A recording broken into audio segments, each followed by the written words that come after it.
Expressed in the following program are those of the speakers and the host, and do not necessarily reflect those of Yoakley Scott Corporation and your sports network.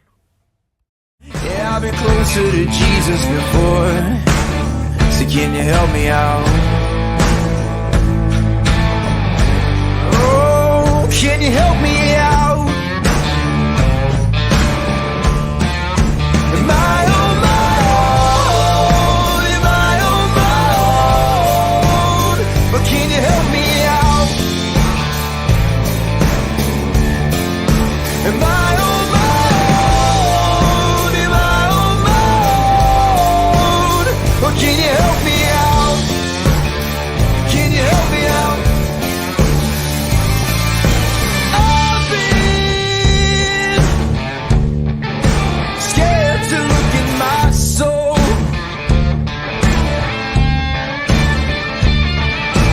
I've been afraid I would follow the road. Yeah, afraid of the things I've been told. Hello, everybody. Welcome inside the Tuesday episode of Running Point on YSNLive.com. Brought to you, as always, by our good friends over at Greenwood Chevrolet in Austintown. Anthony Hartwig with you. And we have a great show for you today. We're going to have two interviews played for you with player profiles. We're going to have one with Abby Mazur from Waterloo. Ty Bartell had a chance to catch up with her. And then you're going to hear from Bella Meyer from Champion as well today. Two great basketball players on opposite sides of the MVAC, and two great phenomenal leaders. Both of them in the starting lineup, both of them great leaders, and can't wait to hear from those two, and can't wait to let you guys hear from those two. But first and foremost, we have to recap the night that was. We had a couple of teams clinch their league championships last night, had a couple of more that put themselves in the driver's seat, but let's just get to the finals. And we will start with the first one that came in. It was Poland getting the win over Struthers, 60-44, the final score of this one. Poland had control of this game from the jump, and they just ran away with it with their defense. And they proved that they are still the top team in the 88. They hold on to first place with the 60-44 win over Struthers. Mary Brand had, I think, a season-high 22 points for the Bulldogs to lead. Ariana Daniels was also in double figures with 10. So Poland, you can't call them NEA champions yet. They still have a couple of games to clean up, but they are definitely in the driver's seat. We talked about it yesterday. Their continued schedule in the NE8 a little bit more, I don't want to say easy, but a little bit more fortuitous than Struthers was. So they're even more in the driver's seat than Struthers would have been if they won this game. Poland with 2 games left against teams that they have really dominated the first time around. So we'll see what happens. Poland still has some business to take care of before they can call themselves league champions, but they are now 1 game ahead of Struthers and 2 games ahead of Girard in the standings. Garrettsville Garfield got a big defensive win over Newton Falls, 39-13. Only 4 made baskets for the Tigers offense against that G-men defense last night. Big win for Garfield, especially on the defensive side. Girard gets an NEA win, 54-37, your final score there. We have Badger. They had to fight back from a halftime deficit, but things are smooth in Badger country, 58-45. They get the win over Matthews. Now they look ahead to that NAC championship game on Thursday against Chalker, and they're going for their first league championship in 38 years. It'll be something. You can catch that on YSN on Thursday. Matt Morrison will surely be on the call. Hubbard gets the win over Niles last night, 48-36. Big win for the Eagles as they try to make a run in the tournament, and they try to get themselves as good as possible before that tournament starts. Boardman bounces back from a tough week last week, and they beat a good Keaton Hoover team at home, 47-29. Spartans start this week off right with a big win. United, this is one of the league championships. Congratulations to the Eagles. They are now back-to-back EOAC champions, 49-40. They get the win over Columbiana, and United on top again, and they have been the picture of dominance this year in the EOAC. Not many teams have even gotten close, and the ones that have gotten close haven't been able to get on top. They are undefeated in the league so far. They still have a couple of games left to try to end the EOAC season undefeated, but they are definitely champions either way. 2 straight champions for United. They're not too far off of their program's 5 straight league championships back from, I believe it was, 2009, 10, 11, 12, 9, 10, 11, 12, 13. So 5 straight ITCO championships not too long ago, about 10 years removed from that. And now they're starting a new streak in the EOAC with the 49-40 win over Columbiana. They win the league championship. South Range got the win over Lakeview 43-30. A very balanced offense for South Range, which is good news heading into the tournament for them. They had 4 players with at least 8 points. They were led by Devin Sourwine with 10. And then it was Emma Cunningham with 9. Maddie Dado and Taylor McClish both scored 8 for the Raiders. Springfield, they are now your MVAC Scarlet tiered champions. Call them the Title Tigers. 34-19, they beat Western Reserve, and JC Mullen, the brand new Springfield all-time career point leader in boys or girls basketball, continues her tally with 18 points to lead the way for the Tigers. And they get the win. They get the MVAC championship, and that's their first MVAC Scarlet Tier championship of the program's history. So congratulations to the Tigers. They're on top of the MVAC. They still have a couple of games left to try to, actually, I think 1 league game left. They still have to play Waterloo the last time, and that would be completing an undefeated season inside the MVAC if they're able to knock off Waterloo one more time. Brookfield uses their offense to overpower champion. Final score here, 67-45, and Sophia Hook led the way with 26 points, and that's kind of what Sophia Hook does best is scoring. But man, like, if you're not talking about Kaylee Wellman in Brookfield, this girl is putting on an incredible season. Another double-double, 21 points, 16 rebounds for her, averaging by far a double-double on the season. Kaylee Wellman is a problem inside the MVAC. She's tall, she's big, she's strong, she's athletic. She might be a difference maker for Brookfield in the D3 district tournament coming up. I mean, everyone knows about Sophia Hook, but if you don't know about Kaylee Wellman, I don't know what you're doing if you're just not watching Brookfield basketball. But she is the one that you better circle a little bit more than you've been circling. What a dominant force for Brookfield down low. When you have a guard like that and then a post presence like that, that they're hard to beat. And then you have to add Katie Logan and Mackenzie Jumper to the mix as well, who also are very deadly from the outside. So it's a tough group to defend. Brookfield gets the win over champion. 67-45 your final score. Bella Meyer had 20 points for the Flashes. Middle Ridge gets the easy win over Sebring, 55-15. They were all over the Trojans. They're feeling high on themselves after that big upset over the weekend. The Rams looking to bring momentum into the Division 4 district tournament. East Palestine gets the win over Wellsville, 35-24, the final score there. Liberty on senior night, big moment for Liberty, and I was kind of happy to see it. Sienna Smith was able to get on the floor to start the game, hit a 3, and then obviously went right to the bench. But with all she's gone through this year, I was very happy to see her get on the floor for senior night and be able to put 3 points on her tally. What an incredible talent for Liberty to be able to do that, and a great nod to Coach Watson for having the presence of mind to do that, but also caring enough about her player to bring her right back off and give her that moment, but not risking any further injury. Liberty is kind of hopeful that Sienna Smith might be, good to go maybe in the tournament. But even if she's not, we talked about Liberty yesterday with Ty. Demi Watson and Aaliyah Foster are game wreckers, and you have to watch out for this Liberty team if you have to play them in the tournament. Latonia gets the win, 47-27 over Valley Christian last night. And then the last final of the day came in from the boys' side.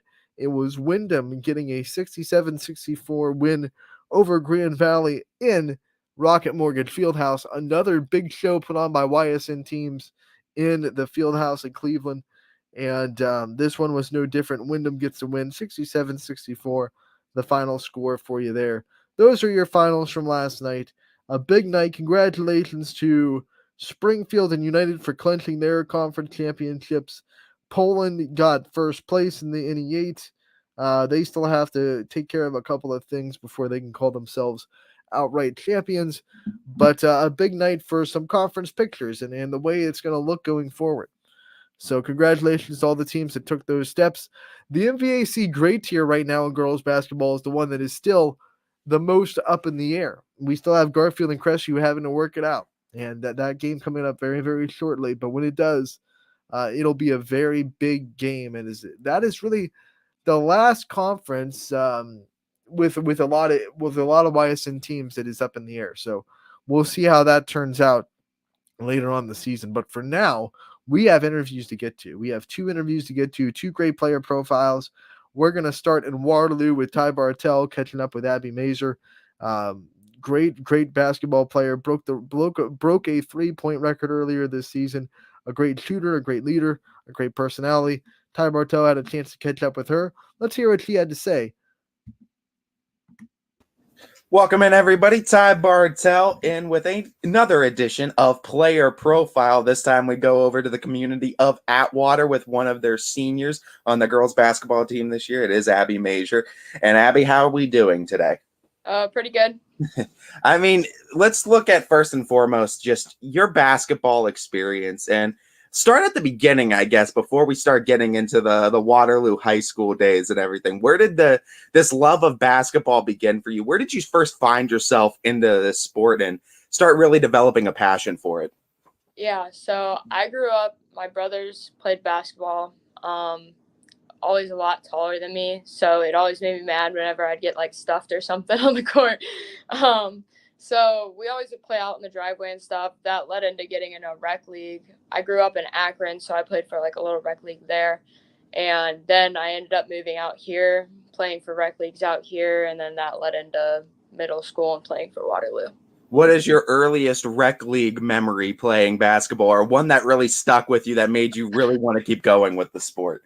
Yeah, so we'd play on these little hoops. And I remember I was always really competitive, and like, this girl picked up the ball and started walking with it, and I was like, "That's a travel!" I started yelling at him, and like I just remember being like, "Yeah, I think this is definitely my sport." Like understanding stuff. You were applying the street ball rules too that the brothers put on you in the driveway. Oh yeah. How long did it take you? Or did you ever get the best of your brothers at the driveway basketball games? I know there's probably a game every single one of those times you guys meet. Well, my brother's 6'7". I'm only 5'7", so many times I got dunked on and stuffed and all that. But yeah, definitely now that I can shoot the ball, he's got to come out, and he doesn't have anything on me anymore. Started nailing them threes a little bit too. If you can't go through them, just shoot over them, right? Yeah. That solves all the problems. Talking Waterloo basketball too, and talking your experience becoming a part of this team, and I mean just carrying that over to the high school level. Was that something you were always like sure on when you went from middle school to high school that this was the sport you were going to play? Were you on the fence about it? Just talk to me about your transition from middle school to high school basketball and how that went for you. Yeah, so in middle school we had a lot of like interactions with the high school basketball team. So a lot of times like Coach Q would bring us up and we'd see like the high school practices and see Coach L coaching his team then. And I mean, as a little middle schooler, it was a little scary at first, but I knew that it was definitely something I'd still want to do and have him as a coach and being that competitive level. When you just talk about great coaches too, I know Coach Longenecker is one of the best too. I have a tremendous amount of respect for him and what he does. Talk to me, take me inside that locker room a little bit, because it takes a little bit to get something out of him. He's a very quiet coach to everyone on the outside, but I know he has a very colorful, vibrant personality to the people he knows too. Take me inside that locker room and tell me a little bit about what Coach L has taught you about not only the game of basketball, but a little bit about life lessons too that he's taught you. Yeah, so ever since like I can remember my freshman year, like just being a scared freshman JV team, but he's always been such a welcoming person. And I mean, he teaches way more than just basketball, like life lessons. Like I know I can always go to him no matter what it is. Like I know I've had deep conversations with him, and over leadership, basketball, life, family, like all that kind of stuff. And he's always there to listen. And it's nice to have somebody like that who's not just a coach who can coach you through basketball, but through life as well. And you talk about coaching stories. I think that whole story of last year's team, and I mean this year's team, you guys are carrying the momentum in it with a stronger schedule, but that story last year too was so impressive to me because I mean you guys were the underdogs, right? You guys put girls on a court. You couldn't even play 5-on-5 in practices too. So you really couldn't get that experience practice-wise unless you were playing on the court. How much did that year really, I guess, create those bonds between the six of you too? How strong did the relationship and chemistry get built between having such a small team, knowing that you can only depend on each other on the court? How was that experience and how it culminated too in a conference championship? Just talk about that year before we get into this season's. Yeah, so I think like not only were we just teammates, but I think we were all really good friends, like sisters, and we still are. We go out to dinner together, we do team bonding stuff together. Like there's always going to be that connection. I can see even after I graduate between the girls from last year, like that bond was one of the best team bonding and just friend bonding experiences with like a huge group like that led to success. Because of that experience too, you and Rose had that kind of unique experience by being the starters of the team too, but you guys were juniors, but you were also kind of looked at as being the leaders a year earlier than what you were supposed to. So you were juniors and then senior leaders as well. What did you take from your junior season and what did you learn a lot about being a leader that you took into your senior year? What are some things you changed about yourself and what are some things that stayed the same junior to senior year as a leader? Yeah, I feel like a lot of it is like understanding your teammates, like understanding how to communicate with them. And I know like as a younger person, I was always like, well, how do I get what I'm feeling off without sounding mean, you know?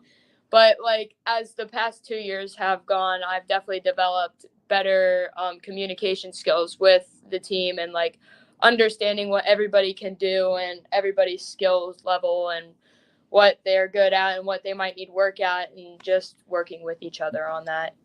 When you go into this season now and you bolstered the schedule too, we all know kind of what the goal is after last year's season, what you guys want to come at and do. Now this year, I mean, you guys have suffered a couple of setbacks here and there too, but you guys still a very good team. You still are rolling into tournament and it should be an exciting run again this year. What have those setbacks taught you about as a player too? And being one of the senior leaders, what are some of the advice you give to the younger players about suffering a loss or a close loss or maybe a heartbreaking loss during the regular season about bouncing back, getting over it, and still getting back in it the next day and getting a win? Yeah, you can't just hang your head down the whole time. I mean, there's always stuff you can improve on, whether that be between basketball or life. Like, there's been major setbacks between basketball and life that I've had, and I've realized that like you can't just sit there and mourn on it. Life's not going to really stop for you to get yourself together. You got to keep going. So it's a very mature take from you to take that stance too. And I mean, you took life what it offered you and you went right out on the court and you nailed down 11 3-pointers, I believe, during this season. Let's talk about that game, a record-breaking performance. I was in the gym that night and I felt like you couldn't miss from the arc too. You were feeling it against Sebring. Talk to me about just that moment. Do you even remember the 4 quarters on a court, or did you just kind of get lost in a trance and everything just took over from there? Yeah.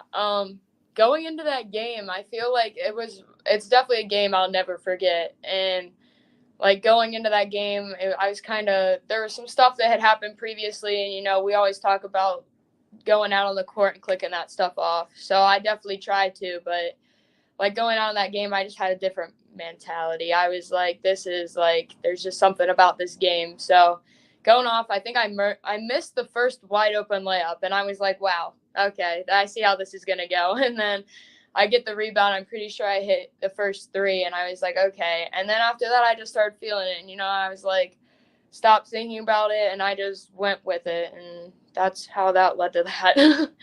We see all the little kids too, little girls, little boys that come to these varsity games too, and the youth program, and they're always so enthralled watching the high school kids play. I always think it's a cool experience, and it's a cute experience too for the kids.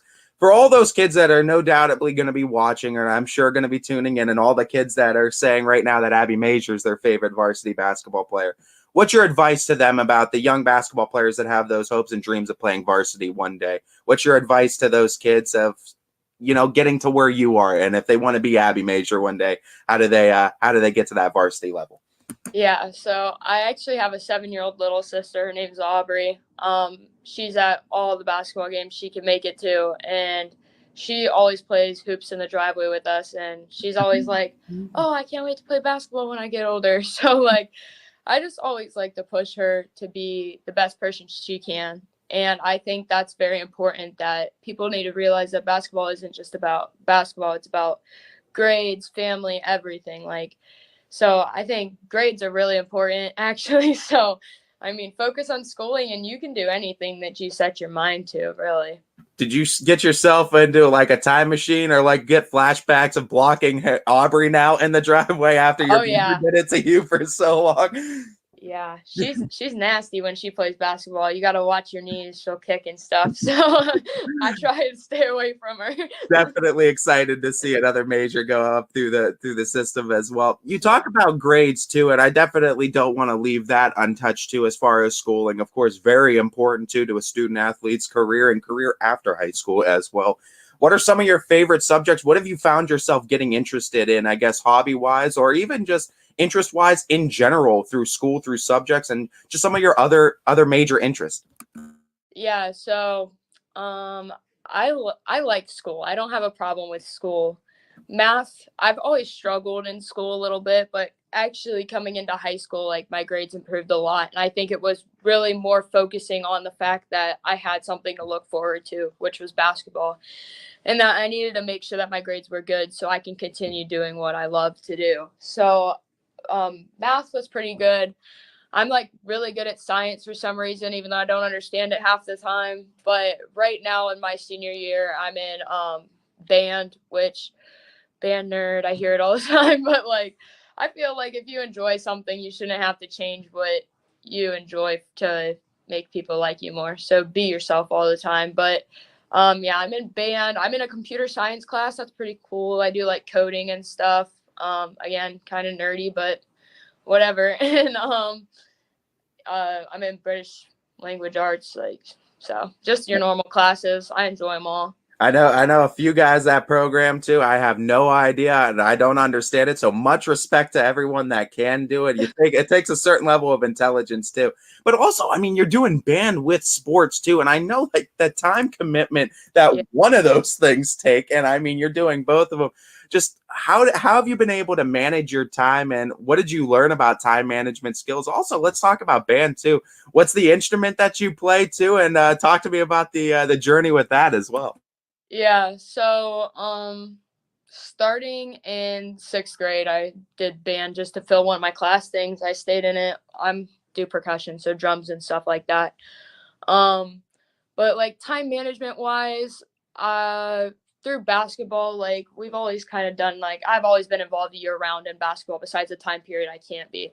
And so scheduling, like I have a calendar a set for every month on times of everything. So making sure you're really organized and like knowing and having time for yourself, I think is really important too. So making sure that you don't overbook your schedule and what you're doing. And like this year I picked up soccer, and that was in the same time as band. So I had to make sure I had time for everything. But a lot of the people here are very understanding. So it's really nice to have coaches and teachers who can work around that with you. What's more therapeutic for you, the swish of a 3-pointer or beating on the drums a little bit too when you need to relieve some stress? The swish of the 3-pointer. 3-pointer, love to hear that for sure.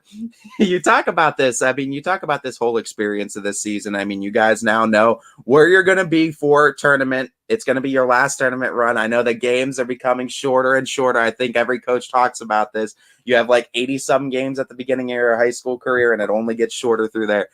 Is it starting to become setting in yet, or are you still trying to push that away for right now, or are you starting to realize now the games are limited and just trying to enjoy the moment as you can? Yeah, I mean, basketball is the last sport I'm going to do in high school. I ran track, but it's just not really my thing.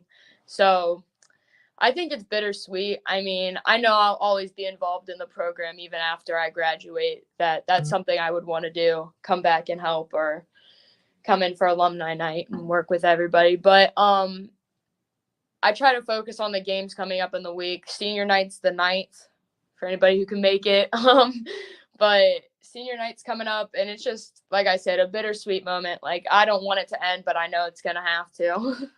So in saying that too, what are the plans? Are there any plans in place right now for Abby Major post high school, and what are those, if you don't mind sharing? Yeah, so I want to go to school for special education. I'm not sure where I want to go to school at. I'm still deciding on that, but I still want to be involved in basketball, whether that be, I'm not sure if I want to play basketball in college, or if that just means being involved in maybe a team here back home or a team wherever I'm going to be at. But I still want to have that basketball background with me. Would you rather, do you prefer to be kind of closer to home, or do you want to kind of spread your wings and get out there away from Ohio a little bit? It seems to be 50-50 on student athletes that I ask this. Yeah, I mean, I've been thinking about like Kent State a lot. I'm kind of a more family person, so it's hard for me to leave. But I have two younger siblings, Austin and Aubrey, and I mean, being there to see them grow up and stuff like that's important to me. So Of course, I'm biased, but of course, I'm going to say Kent State is awesome, no doubt, no doubt. Well, let's get through some rapid fire questions, and then we can get you out of here real quick. That Abby, let's go. Favorite post game meal? Oh gosh, probably like, I don't know, some of my mom cooks. What's your favorite drill in practice? Circle threes. Best Kevin Longenecker quote? Oh, I have so many. Helen Keller could have made that. I love it. I love it. Let's favorite movie or favorite TV show? My favorite movie is the Bee Movie, actually. I love it too. That's awesome. I haven't seen it actually in a hot minute as well. Yeah. Favorite flavor of ice cream? Cookie dough. And what is something that you've learned through the Waterloo basketball program that has nothing to do with basketball? That friends and family can mean everything in moments that you need them the most. All right, Abby, before we let you go, I want to know, what is your real life superhero and some other people that have inspired you along this way in this journey of basketball? Like real life superhero, like an example, like my mom or something? Yep, absolutely. Yeah, definitely my mom. Yeah. And what is it about? What are some things that your mom has helped you with in this journey of basketball, and just some inspirations that you've had along the way? I mean, my mom and my dad, really, they both have always supported me, no matter what they had been going through or anybody has been going through. They've always been there and made sure I got to practice, made sure I had everything I needed for basketball, shoes, everything. So they've always been a huge support, and that's not even just in basketball, that's in life too. Well, let's get the final thank yous out of the way, and we'll let you go. If there's anybody else you'd like to send a thank you out now in the Waterloo community, outside of it, or wherever it may be, Abby, why don't we give you that chance to do that now? Yeah, I'd like to thank the staff here at Waterloo, Coach L, Coach Leah, Coach Key, all my coaches in the past, my mom, my dad, my family, and you, of course. Thank you. Well, we definitely loved being a part of your journey, Abby. I cannot wait to see the last few games of this season, and hopefully we're talking about a pretty sweet ending as well. It's been an edition of Player Profile with the Major, Abby Major over at Waterloo. Thank you. Abby Major from Waterloo, an incredible senior leader and the new three-point queen down there in Atwater. With 11 made threes in one game. That is a record, of course. Ty and Abby were able to talk about that game and many other things. And You gotta love her attitude. You gotta love her ability to bounce back from adversity. She talked about that a lot in that interview as well. And I think it's a great reminder that a lot of these kids use this sport as kind of a therapeutic relief of some stress in their own lives. And we got to realize that some of these kids are going through a lot. And basketball, baseball, football, volleyball, softball, whatever sport they play, whatever sports season it is, that's their way of kind of getting stuff off their chest. And Abby's no different. So a great interview with Abby Mazur there with Ty Bartell. He's been covering her for a while, so a great interview with her there. We're going to take a quick break. When we come back on the other end, we'll have Bella Meyer from Champion, an interview with her on Running Point, brought to you by Greenwood Chevrolet in Austintown. Before the lights come on, before the workday begins, before a long day is ended, or it's time to have fun, it all starts with the people at Joe Dickey Electric. From replacing a light fixture in your home to building a substation for your business, no job is too big or too small. The people of Joe Dickey Electric power them all. Joe Dickey Electric, over 60 years of powering the Mahoning Valley.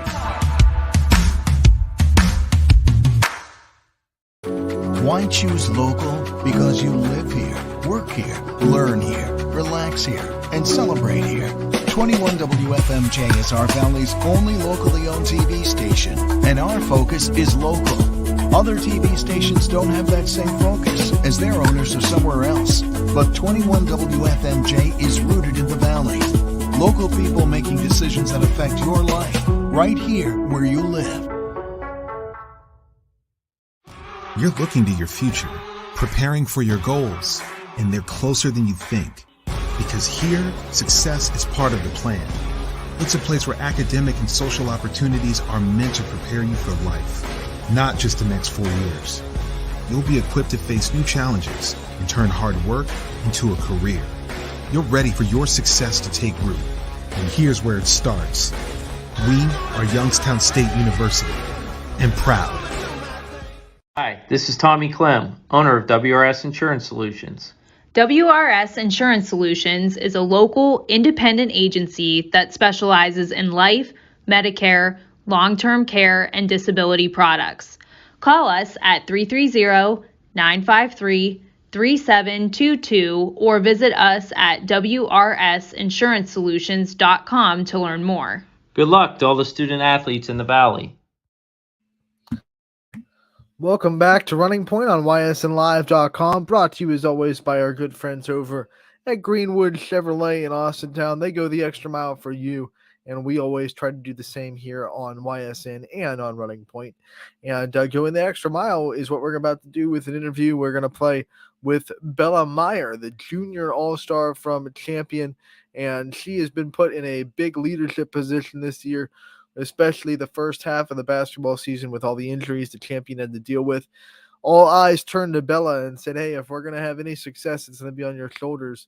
And she handled it well. She went out there and she's always given it her all. She's one of the best scorers that we have in the YSN family. Averages over 18 per night. She's had multiple games this year with over 30 points.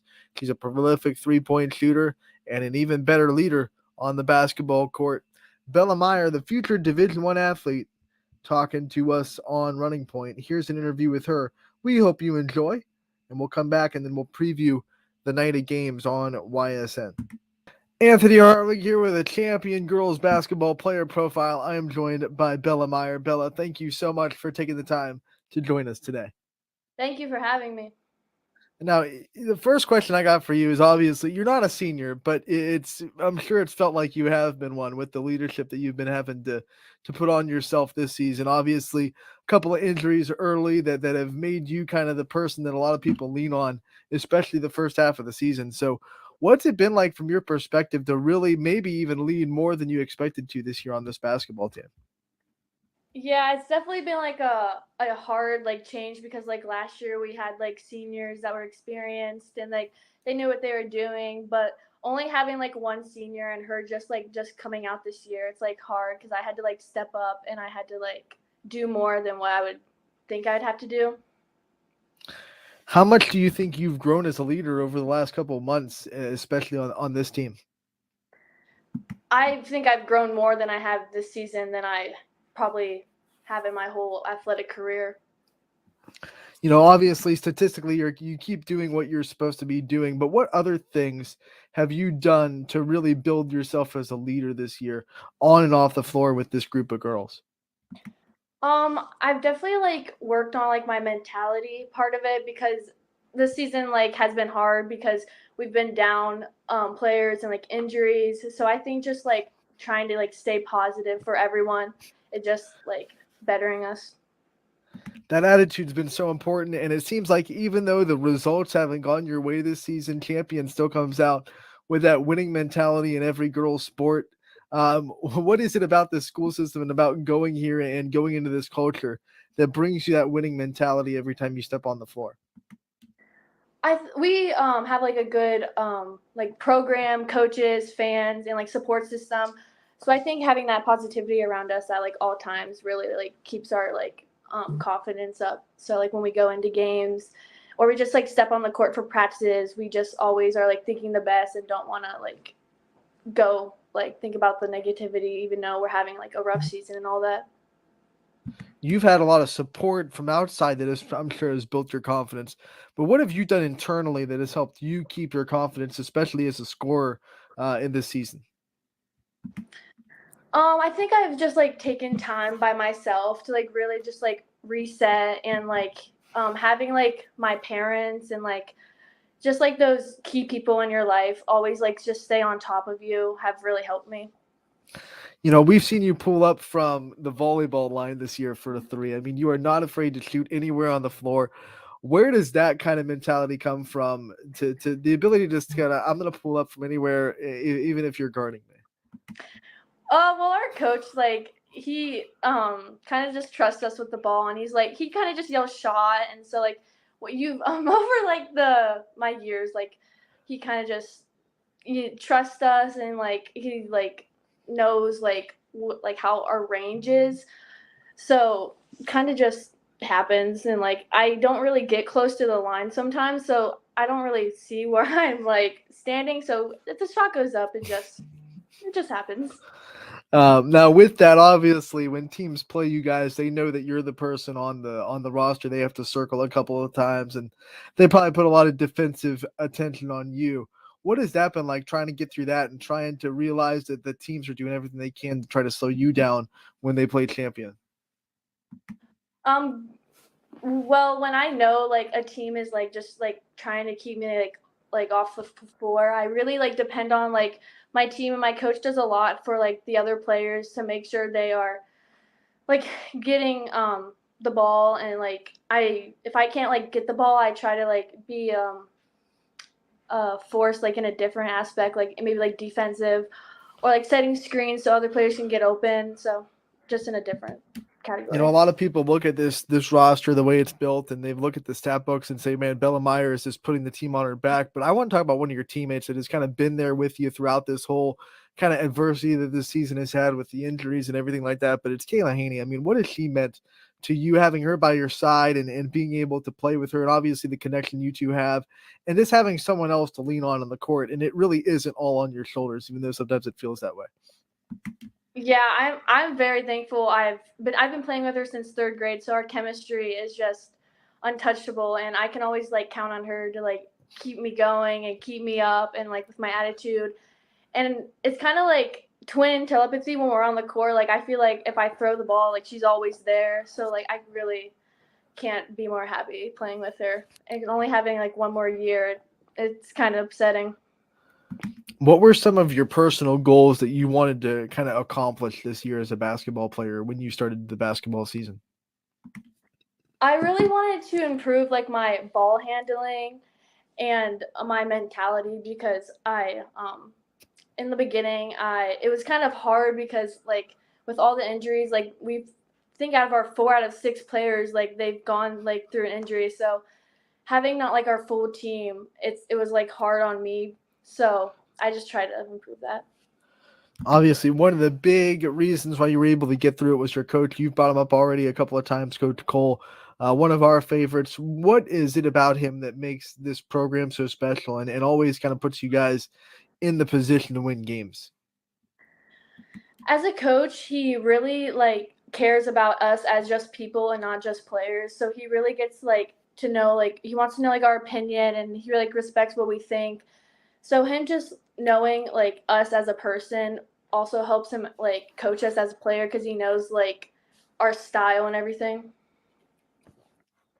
What has been his message throughout this season to you guys? Obviously, like we've said before, adversity in this season, the results haven't always gone your way. What has been some of the messages that he's put out to you guys to keep you guys confident and to keep you guys going? Basically, just like don't give up, kind of, because like when we just kept having like injuries back to back, it's kind of like wow, like are we ever gonna catch a break? But he kind of just always is like putting the message in our mind, like this isn't the end, like we're gonna have our time, and like kind of just keeping us positive. And your time's coming. I mean, everyone's starting to get a little bit more healthy. The stat book's getting a little bit more full when you've turned in stats. What if the last couple of weeks of practice has been like getting some people back, trying to get this team back into a rhythm of where you expected it to be coming into this season? Because coming in, of course, you guys thought you would be, right alongside the top of the MVAC, but now you're getting all those players that were there healthy back with you guys. So what's that been like trying to just get everyone back on track and get everyone back into the rhythm of basketball? The intensity at practices has been like way above than what it was, and now we actually have players in the right positions, and we can get more plays and like defenses in because we have 3 guards now, and he's kind of just been on us more because we need to start picking up and like make up the work that we wanted to do in the beginning of the season. How exciting does that make you for tournaments, knowing that everyone gets in, your record goes to 0-0, and at the end of the day, it's your healthy girls that you thought you'd come into the season with against everybody else, and that's got to make you guys kind of confident going into tournament play, right? Yeah, knowing that our record's back at 0-0 and having everyone, it's like starting from scratch again. So and we need a new start. So I'm really excited for tournaments. Obviously, everyone knows your name from the softball field. You're going to be a Division I athlete. We're going to talk to you again during softball season and about this wonderful program that you have over there on the softball diamond. But from this basketball season's perspective, what's it been like trying to also put a little bit of focus on softball, keep yourself sharp for not just this season, but all the stuff that you have in your future and all the goals that you have set for yourself, while also focusing a lot on basketball? Well, during basketball, I take like a little bit of like a break from softball, but I have like recently I've just started like picking it back up and everything because balancing like 2 sports is hard and they're using 2 different muscles. So I've just been like working off like with lifting and all that. So recently I've been like trying to get back into softball mojo since it's coming up close. How much does that break from softball really help you mentally? Obviously, with the commitment and everything, a lot of people expect a lot from you on the softball field. But taking that break during basketball season, what does that do for your mentality and your mental health as a softball player as well? It helps a lot because I've been I start like from February, March, and then I go all the way to November. So like changing your whole mind and going into basketball, it's a relief, and I look forward to every year because it's such like a big change. A lot of people would take that break and maybe spend some time with some home hobbies.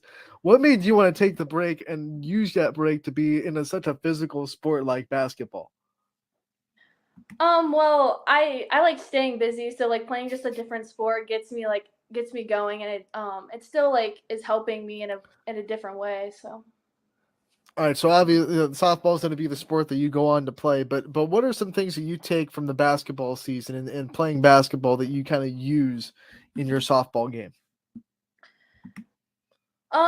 probably like I think basketball and softball are similar on like you can't like stay stuck up on a mistake, so like you just have to like shake it off. So like say like you miss a shot, just you have to like shake it off. And same thing with softball, like if you're up in the batter's box and you swing at a bad pitch, you got to shake it off and get the next one. So just trying to like always look like forward. We know that softball and baseball players are superstitious, so my next question is, do you bring any of those superstitions on you with the basketball court? Do you have any routines that you have to stick to during basketball season? I'm huge on them. Every game day, in the morning I bring the same hydro flask with like the same like just with water in it, and then I also eat a banana and I drink pickle juice before every game just because like my calves cramp a lot, so I have to do that. And then last year I ate Chick-fil-A before every game. So I tried that this year but it didn't work. So I'm trying to find that food this year still. And then for home games we wear purple pre-wrap, and then for away we wear yellow. And I wear the same hair tie, and I also wear a knee pad on my right leg. All right, so let's break those down. First, of course, you're trying to find a new meal. What have been some of the things that you've tried after Chick-fil-A stopped working? What have been some of the options? I've tried butter noodles. Um, I've tried like these hamburger things, and I've tried macaroni and cheese. And then I also had Wendy's, and I had McDonald's. So None of them have felt right yet, right? no, yeah. All right, so tonight's game night. What's the plan for the pregame meal tonight? Well, my mom's cooking chicken, so we're gonna try that. See how it works, and then we'll go into the hair tie. I wanted to ask, like, when's the last time that you wore a different hair tie? I think it was our Garfield game, the first time we played them. After that game, I changed it, but I've been wearing the same one since then. It's one of the best games you've had all season, and you changed it after that? Yeah. So when you think about the future of this basketball program, obviously you're going to bring a lot of people back. Just one senior, very important senior, but just one. What do you think is like the future aspirations of this program, and how much are you trying to use this year just to build on the next year and realize that you do have one more year as a basketball player? Well, we have a lot of freshmen coming up, well, eighth graders coming up. So we've actually over like winter break and a couple other practices, we had them come in and they were practicing with us. So having already that like early bond with them, and we help like youth league. So like having just like the younger people seeing like the environment that the varsity has, hopefully it's gonna help us in the future. All right, so you guys, basketball, softball, you have a bunch of really cool uniforms. So I'm curious what your favorite uniform combo at Champion is so far. Definitely our, well, I don't like our basketball jerseys, but like I like our purple ones better for softball. I like our purple, no, I meant our white shirt with our purple pants. All right, so now that we're nearing the end, I want to give you the chance to thank your support system and all the people that have been there for you through the years and have supported you in your career. My family, my friends for being there since day one and cheering me on.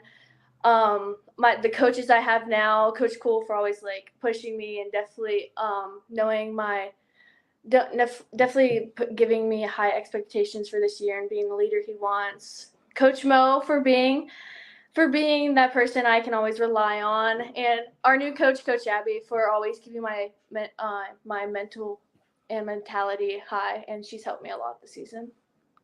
All right, Bella, thank you so much for taking the time to join us today. We wish you the best of luck the rest of the basketball season, and we'll connect with you again during softball. Thank you very much. Bella Meyer from Champion, the junior leader of the Flashes, a great basketball player in her own right, but when softball comes around, she's going to be one of the superstars of that season as well, the future YSU Penguin when it comes to the softball diamond. But she is putting in work on the basketball court, and one of the things I really liked about that interview before we get into previewing the night on the network with the boys basketball games tonight, I really like that she has talked about using basketball as that mental break from softball. She works softball from February to November, right? When high school season starts for softball, into the travel season for summer, and then to fall season and all that, it's softball. And it's got to be that way if you want to be a Division I softball player like she's going to be. But I think it's important for mental health to just take that break a little bit, not not get gassed out and not dedicate your whole 365 days all to one sport. And she uses basketball as that mental reset that she can take into the next softball season. And she gives basketball her full heart when it's basketball season. And when it's softball season, she gets back into that mode. So great to hear from that. I like athletes that understand the importance of just a mental break from a sport, especially when you're that caliber of an athlete in that sport, and the expectations can be so high from even yourself. I'm sure the self expectations that you put on yourself when you're committing to a D1 school, and you're that kind of level of athlete, have to be really high. So taking that time just to mentally reset before you start that grind again, that February, March, April, May, June, July, August, September, October, 8 month, stretch of softball.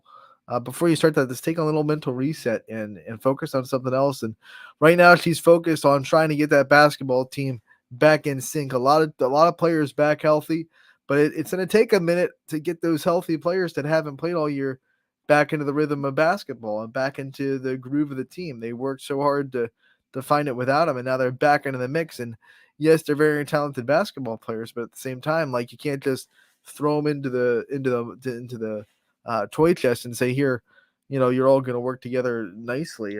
So that's why I'm interested in champion in the tournament time, because everyone's healthy, and or I should say, more people are healthy than in the beginning of the season.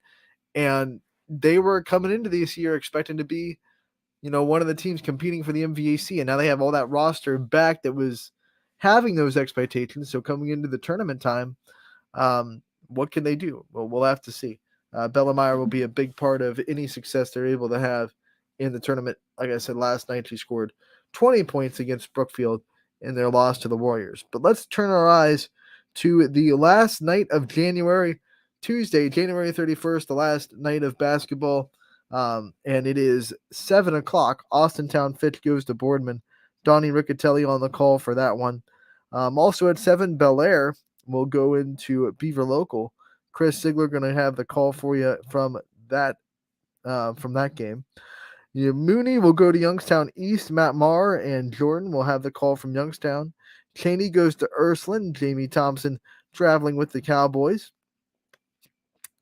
Cleveland Central Catholic goes to Warren JFK. That's the same Cleveland Central Catholic team that we saw play Hoban on Friday night and give Hoban quite a battle. So we're going to see what they can do to JFK. And that'll be an interesting kind of measuring stick, because Warren JFK plays at Akron Hoban on Saturday. So how does Warren JFK do against a team that played Hoban last? That's going to be a fun night in JFK, and it'll be Noah Ricks on the call from the Eagles Nest at 7 o'clock.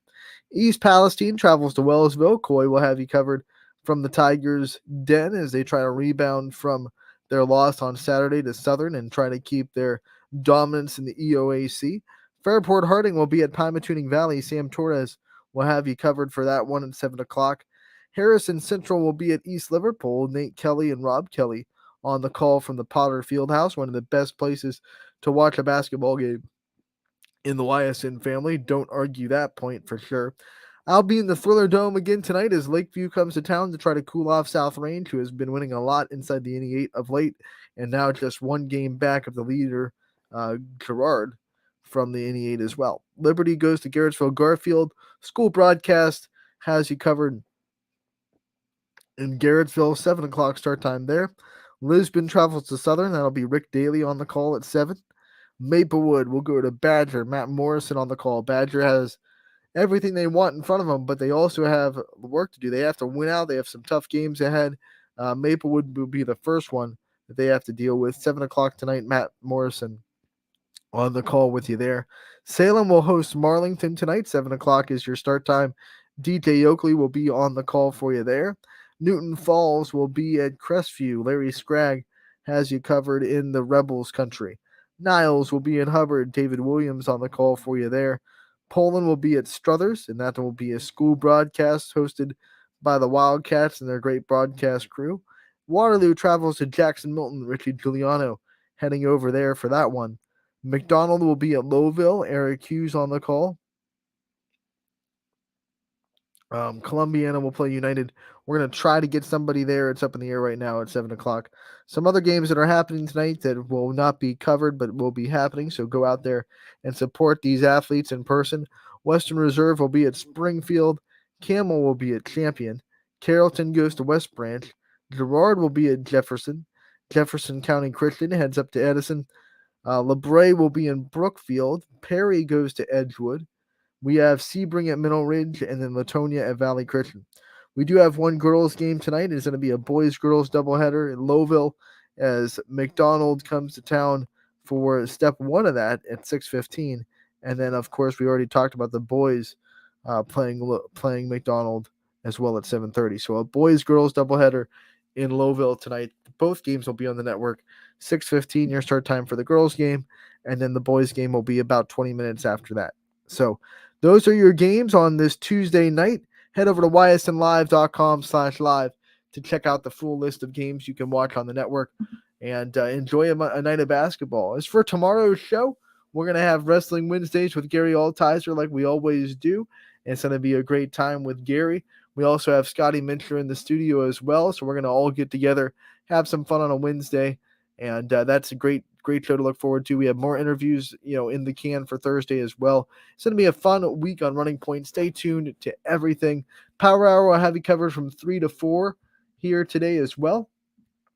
And that'll be your day on Running Point. Thank you so much for tuning in today on Running Point, brought to you by Greenwood